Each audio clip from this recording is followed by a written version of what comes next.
ఆమేన్. ఆయన మాట మనం వినాలి. లేకపోతే మనల్ని బట్టి మనకు తెలియని వాళ్ళకు కూడా శ్రమలు వస్తాయి.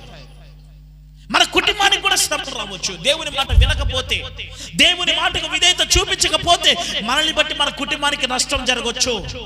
మన పిల్లలకి శాపం రావచ్చు. దేవుని మాట వినకపోతే మనము నష్టపోవటమే కాదు, మన పిల్లలకు కూడా నష్టపోతాం, మన కుటుంబానికి కూడా శాపం వస్తుంది. జాగ్రత్త.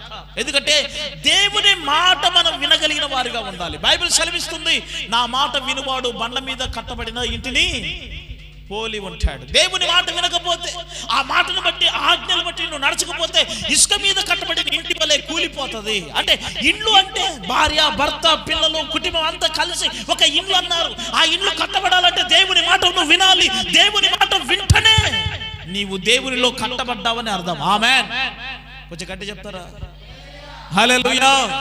ఈ రోజున నీవు కట్టబడకపోతే నీ కుటుంబం పాడైపోతుంది.